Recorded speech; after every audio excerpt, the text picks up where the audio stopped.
कि पाकिस्तान के लिए एक बहुत बड़ा धक्का है। तो वो भी चाहते थे कि उनका भी नाम हिस्ट्री में आए। अब भारत और एक अफगानिस्तान के रिलेशन में बहुत इंप्रूवमेंट है। क्या इस अवार्ड की इच्छा ट्रम्प साहब के अंदर है क्या, जो और ये लड़ रही हैं 20 साल से, और इसमें अमेरिका ने भी साथ दिया। कई ऐसे अंतर्राष्ट्रीय मुद्दे हैं जिन पर चर्चा करने के लिए हमारे साथ डिफेंस एक्सपर्ट AK सहवाग साहब जुड़ गए हैं। सर, बहुत बहुत स्वागत आपका, बहुत बहुत शुक्रिया, आपने अपना कीमती वक्त हमारे लिए निकाला। थैंक यू वेरी मच विशाल। मेरा पहला सवाल यही है कि ट्रंप साहब जो दुनिया को बताते रहे कि 7 जंग मैंने रुकवाई है, मैं ना होता सत्ता में तो पता नहीं दुनिया में कितना खून खराबा हो जाता, इसीलिए मैं ही तो हूं जो डिजर्व करता है नोबेल का शांति पुरस्कार। लेकिन ट्रंप साहब को तो मिला नहीं, मिला है मारिया को। मारिया कौन है दुनिया पूछ रही है, और यह भी पूछ रही है कि जिनको मिला वो ट्रंप को अपना अवार्ड डेडिकेट क्यों कर रही है। हाँ बिल्कुल, देखो विशाल, सच्चाई यह है कि डोनाल्ड ट्रंप क्या कह रहे हैं कि वो 7 से ज्यादा युद्ध उन्होंने रुकवाए हैं इस 7-8 महीने के जो इसके अपने टेन्योर में। देखो ये सच्चाई है कि उसने पहले तो रवांडा कोंगा की बात है, और उसके बाद कंबोडिया और थाईलैंड है, और इसके बाद सेरेबिया कोसोवा है, और उसके बाद ईरान और इजराइल है। इसके बाद ये आर्मेनिया और अजरबैजान की बात करते हैं, और फिर ये भारत पाकिस्तान की बात कर रहे हैं, और अभी कहते हैं कि इजराइल और हमास की लड़ाई रुकाई। देखो इसमें तो सबको पता है कितना सच और कितना झूठ है, इसमें कोई शक नहीं।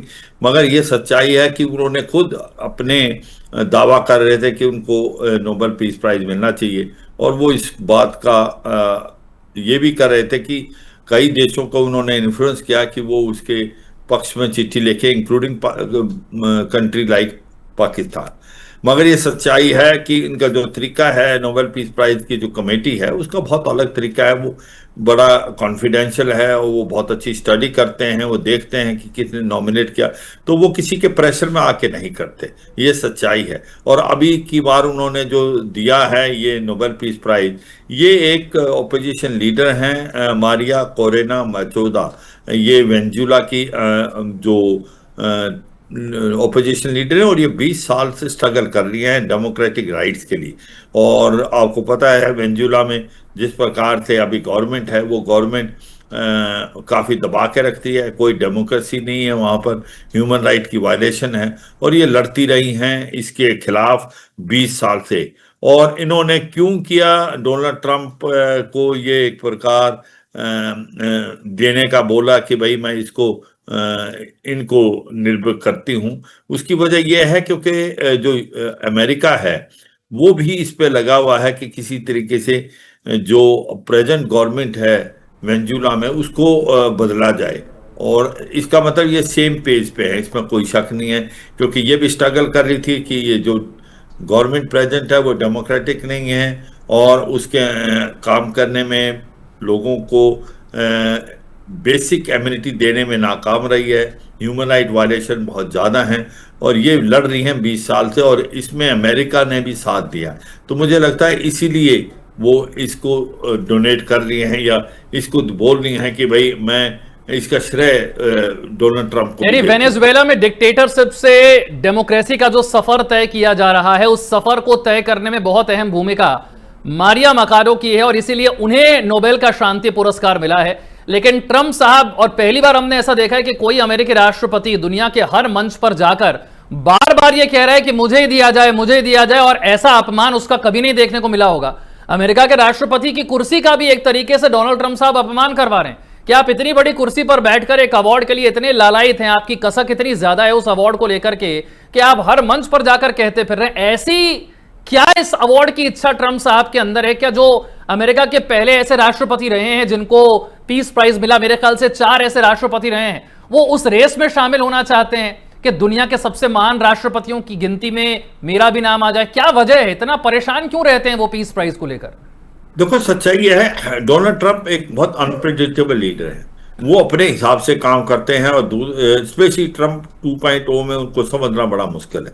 और वो एक दिखाना चाहते थे हिस्ट्री में कि जैसे अभी रिसेंटली जो मिला है प्रेसिडेंटों को, एक बराक ओबामा को और जिम कार्टर को, तो वो भी चाहते थे कि उनका भी नाम हिस्ट्री में आए कि उन्होंने एक प्रकार नोबेल पीस प्राइज जीता है। और उसकी वजह है कि वो काफ़ी देश वर्ल्ड की जो लड़ाइयाँ हैं वो रुकाने में कामयाब हैं। वो एक ये कह सकते हैं ऐसे लीडर हैं जो वर्ल्ड के अंदर शांति ला रहे हैं, मगर ये सच्चाई है, आपको ऐसा कोई लीडर नहीं भारत ने मिलेगा क्रेडिट नहीं जो दिया। अपनी अपनी दुनिया के ही बहुत सारे देश क्रेडिट नहीं दिए। कमजोर देश तो बड़े आराम से ट्रंप साहब को क्रेडिट दे देते हैं, भारत ने क्रेडिट दिया नहीं तो बातें उनकी झूठी साबित हो जाती हैं। पुतिन ज्यादा भाव देते नहीं उन्हें, तो वैसे भी दावा तो कमजोर था। लेकिन ना बहुत सारे लोग पूछ रहे हैं कि अब जब नोबेल पीस प्राइज ट्रंप को नहीं मिला है तो ट्रंप जाहिर सी बात है नाराज है, गुस्से में है, तो इस गुस्से में और किसी ना किसी पर अब टैरिफ लगाकर अपना गुस्सा शांत करने की कोशिश करेंगे।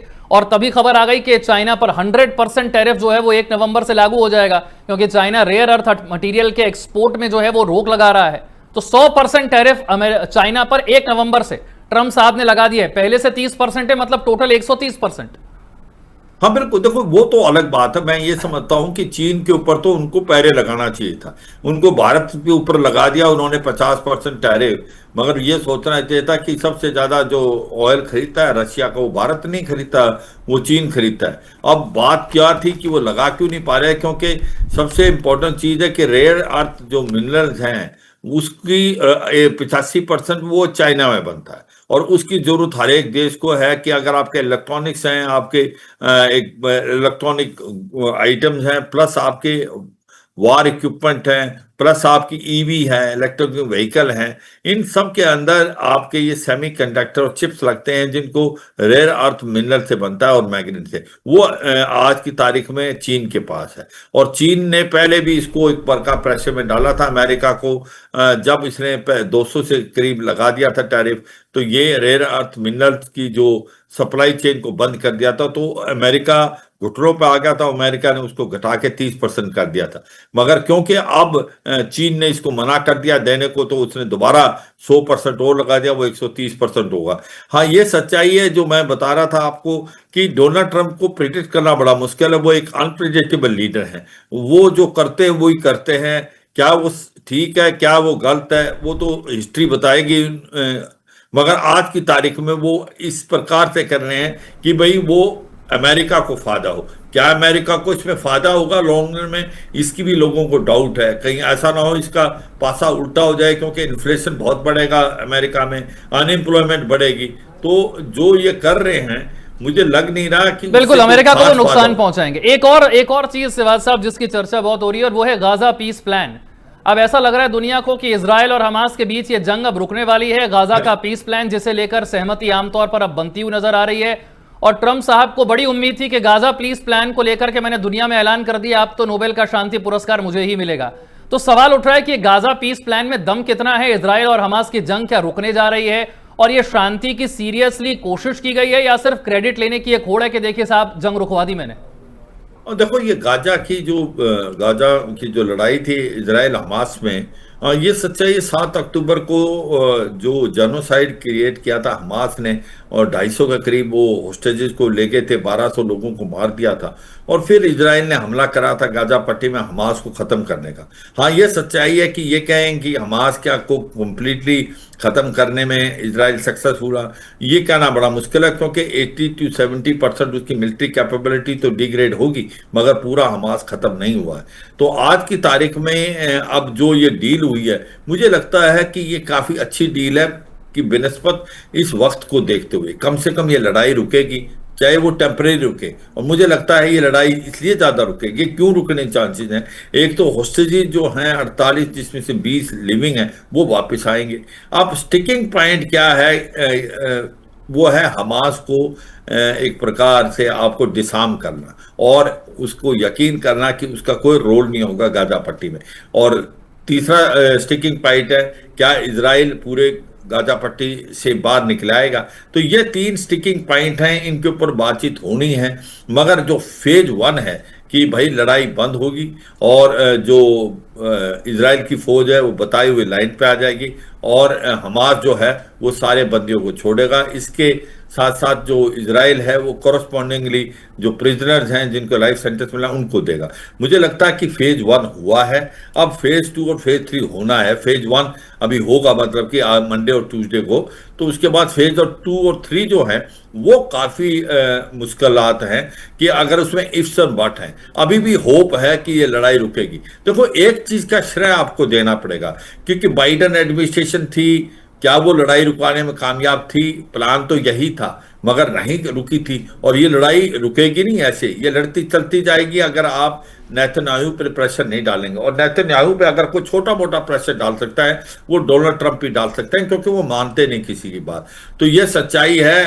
एक दूसरी बात उसको ये भी है कि उसकी खुद की गवर्नमेंट में काफी हार्डकोर है, वो भी नहीं मानने को तैयार थे। तो मुझे लगता है होप है कि भाई कहीं ना कहीं शांति आ सकती है। और ऐसा कह सकते हैं कि हम तो अभी यही कर सकते हैं, दुआएं दे सकते हैं कि भाई हो सकता है ये सक्सेसफुल हो।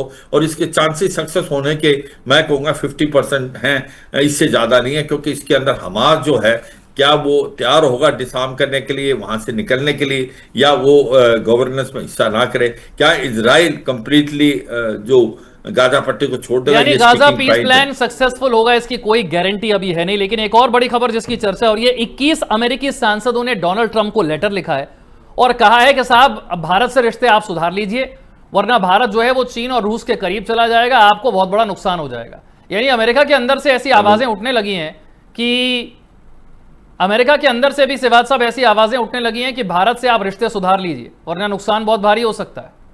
हाँ बिल्कुल, देखो वो ये कह रहे हैं कि भाई जिस प्रकार से भारत और अमेरिका एक नेचुरल अलाई हैं और इनको जरूरत है एक दूसरे की, क्योंकि सच्चाई ये है कि इसलिए जरूरत है कि अगर आपने चीन के साथ इंडो पैसिफिक के अंदर मुकाबला करना है तो चीन को भारत और अमेरिका का साथ जरूरी है। और क्योंकि क्वाड के दोनों हिस्सा हैं, अगर आप भारत से रिलेशनशिप अच्छे नहीं करेंगे तो समय दूर नहीं कि भारत जो है रूस और चीन की तरफ चला जाएगा, और वो अमेरिका के इंटरेस्ट के बरखिलाफ है। इसलिए ये प्रेशराइज किया जा रहा है ट्रंप को, जो 21 सांसद ने लिखा है कि आप टैरिफ को कम करें। टैरिफ की वजह से ही भारत जो है वो धीरे धीरे चीन या रूस की तरफ जा सकता है। एक और बहुत बड़ी खबर आई है कि पाकिस्तान ने काबुल में एयर स्ट्राइक कर दी है और टीटीपी तहरीके तालिबान पाकिस्तान का जो चीफ है उसे मारने का दावा कर रहा है पाकिस्तान। और तालिबान इस पर कह रहा है कि आप हमें भड़काने की कोशिश मत कीजिए वरना अंजाम बहुत बुरा होगा। हम जानते हैं कि पिछले दिनों टीटीपी ने पाकिस्तान के 11 सैनिकों को मार दिया था। अब पाकिस्तान ने काबुल पर एयर स्ट्राइक करके वो कह रहे हैं कि टीटीपी चीफ को हमने भी खत्म कर दिया है। ये अफगानिस्तान पाकिस्तान में जबरदस्त टेंशन हो गई है।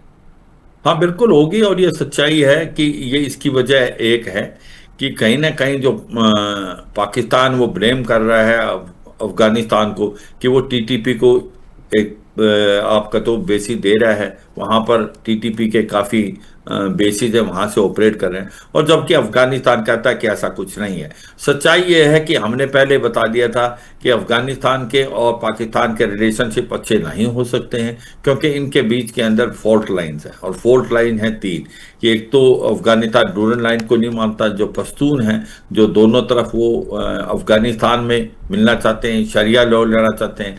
और सबसे बड़ा स्टिकिंग पॉइंट है जो 25 से 30 लाख जो शरणार्थी पाकिस्तान ने अफगानिस्तान की तरफ धकेल दिए।